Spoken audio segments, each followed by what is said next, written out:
Hi friends, welcome to my channel. ఈరోజు నేను కాజా చేద్దాం అనుకున్నాను. దానికోసం ఒక కప్పు గోధుమ పిండిని, మరొక కప్పు మైదా పిండిని తీసుకున్నాను. అలాగే కొంచెం సాల్ట్ తీసుకున్నాను. ఉప్పు వేసుకున్నాక బాగా కలబెట్టుకోవాలి. ఆ తర్వాత కొన్ని వాటర్ తీసుకోవాలి. వాటర్ యాడ్ చేసుకున్న తర్వాత పిండిని బాగా కలుపుకోవాలి. ఇలా పొడి పొడి లేకుండా ఇలా పూరి పిండిలాగా ముద్దలా చేసుకోవాలి. ఇలా ముద్దలాగా చేసిన తర్వాత 5 minutes ఇలా మూత పెట్టి నానబెట్టుకోవాలి. ఇలా నానబెట్టుకున్న పిండిని చూడండి ఎంత స్మూత్గా వచ్చిందో పిండి. ఇలా రౌండ్గా చిన్న చిన్న ముద్దలుగా చేసుకొని పెట్టుకోవాలి. ఈ ముద్దలన్నింటినీ ఒక్కొక్కటి చపాతీలాగా తయారు చేసుకోవాలి. ఇలా నానబెట్టిన పిండి స్మూత్గా ఎలా వస్తుందో చపాతీని ఇలా రౌండ్గా చేసుకోవాలి. ఈ చపాతీని చిన్నగా కట్ చేసుకుంటూ రావాలి. మధ్యలో కట్ చేసిన చపాతీని చిన్న చిన్న మడతలుగా స్టెప్ వేసుకుంటూ వెళ్ళాలి. ఇలా రెడీ చేసుకోవాలి.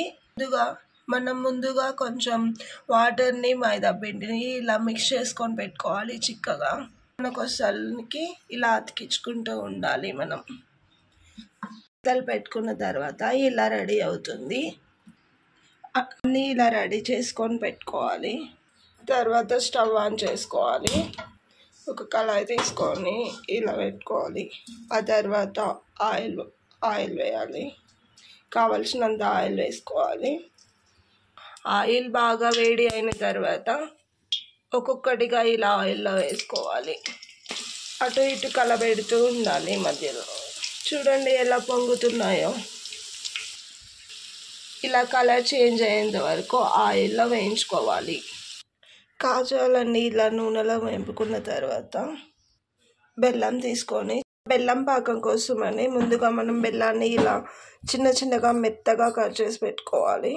బెల్లం పాకం కోసమని స్టవ్ మీద ఒక బౌల్ తీసుకొని ఒక కప్పు వాటర్ ఈ వాటర్ బాగా మరగబెట్టుకున్న తర్వాత బెల్లం వేయాలి. ఈ బెల్లాన్ని బాగా ఇలా కలబెట్టుకుంటూ ఉండాలి. బెల్లం పాకం కాకుండా చక్కెర పాకంతో కూడా రెడీ చేసుకోవచ్చు. అలాగే కొంచెం ఇలాచీ పౌడర్ కూడా వేసుకోవాలి. బెల్లం పాకం ఇలా తీగ పాకం వచ్చేంత వరకు చేసుకోవాలి. తర్వాత మనం ఈ బెల్లం పాకంలో ఒక్కొక్కటిగా కాజాను వేసుకోవాలి. ఇలా బెల్లం పాకంలో ముంచి ఒక్కొక్కటి పక్కకి పెట్టుకోవాలి. వేడిగా కాజా అయితే రెడీ అయిపోయింది. ఈ కాజాలు మీకు కూడా నచ్చినట్టయితే మీ ఇంట్లో కూడా ఒకసారి ట్రై చేయండి. చాలా ఈజీగా ఉంటుంది. ఈ వీడియో కానీ మీకు నచ్చినట్లయితే లైక్ చేయండి, షేర్ చేయండి, సబ్స్క్రైబ్ చేసి పక్కనున్న గంట కూడా కొట్టేసేయండి. Thank you.